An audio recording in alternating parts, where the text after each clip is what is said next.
Brodes Media. We have ourselves another series win on the road to get back to 500. Now, why do I feel I'm going to be riding this seesaw over the next 3 weeks? There are 2 games below 500. Oh, man, wow, what a good effort. They're back to 500. Hey, the Phils are 3 games over 500. Ooh, they got swept to a team that stinks, and now they're 500. How come the words 500 or the number 500 is in my future way too much for my liking? I know it. I'm already preparing myself for it. You know, there's something to be said. Even though they took 2 or 3 here, and they took 2 or 3 against the Nats, there's something still missing in regards to latching onto this team.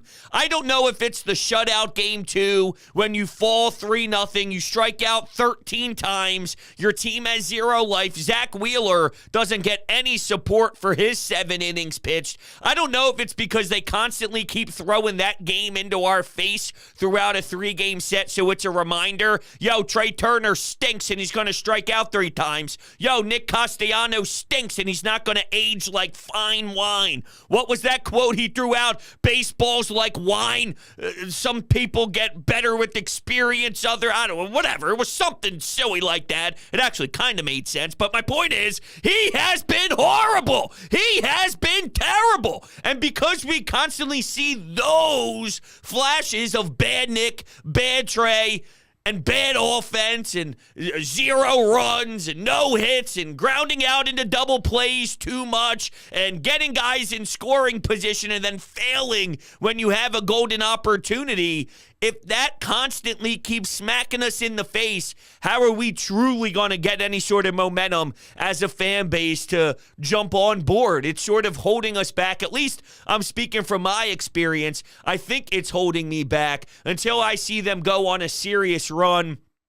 And that doesn't happen as frequently as it does, then I'm probably going to be stuck right here.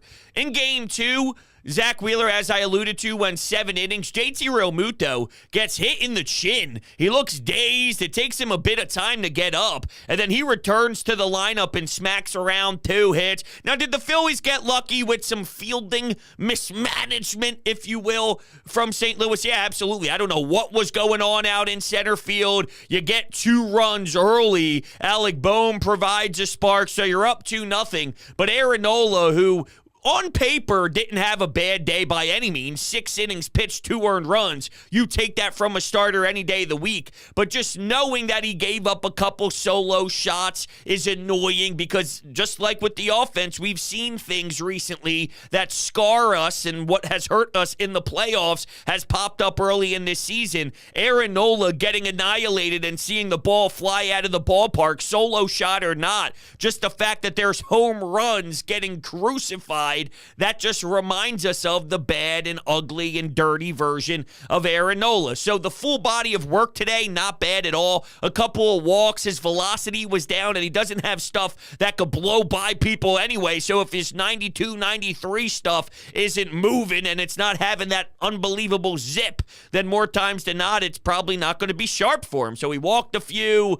He found the way, though, and he grinded through it, and he put this team in a good position to win, and they did win. So I am giving him credit, but there are some other areas to sort of look at when we look at the progression of this year's Aaron Nola, because I became a big Aaron Nola fan because of how he gave this team a whole different level of confidence in the playoffs. So when October came around, but there's no denying that last season's regular season wasn't up to the standard, and we have to try and find a way to get more of the standard throughout the regular season. There were some things that raises some concerns. There were some things that gives me question marks.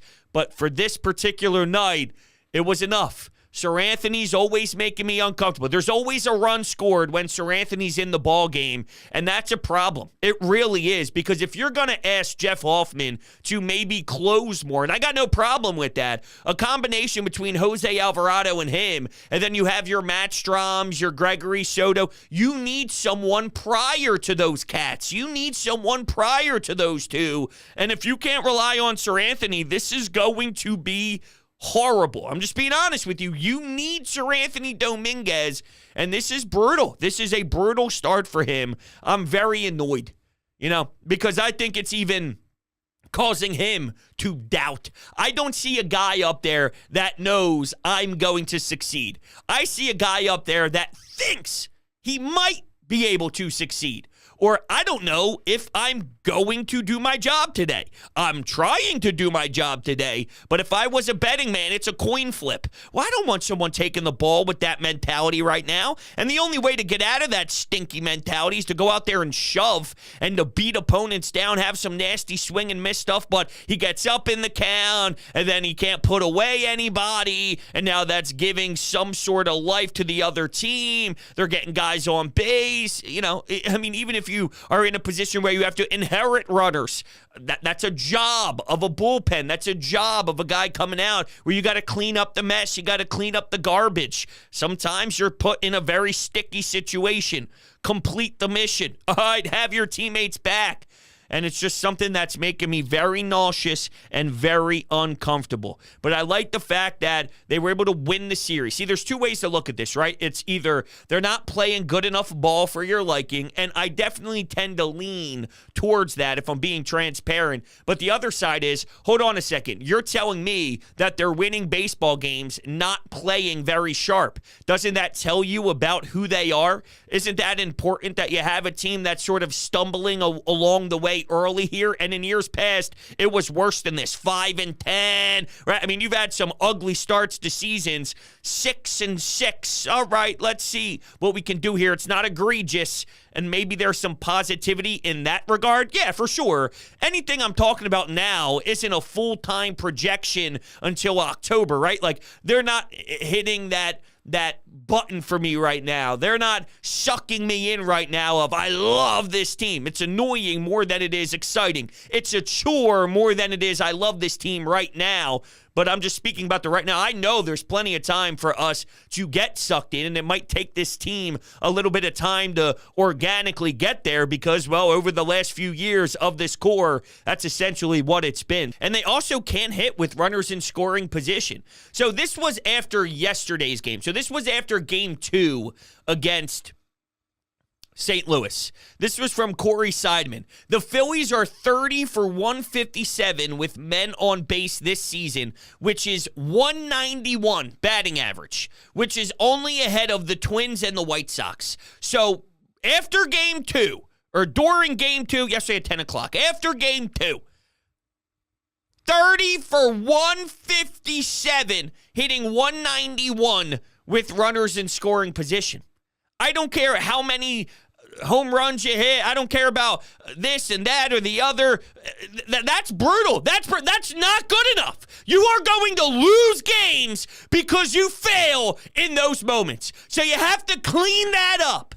You do. You saw Alec Boehm make them pay early in Game 3, which is how you should stick a dagger in their back. Give this team multiple chances. Screw you. We're going to make you pay. That's how you have to do it. But 191 won't fly. Oh, congratulations. You're better than Minnesota and the stinking Chicago White Sox. That's a damn disgrace. Now, Bob Wankel also had some interesting things to say about a very similar topic. So the Phillies went through massive problems with runners on last year as well. Here's where they were on June 24th last season in a few categories. They were 28th in the league in OPS with runners in scoring position with a 6.77 OPS. They were 23rd in the league with 243 batting average with runners in scoring position, and 28 homers with runners on base, which is 25th in the league,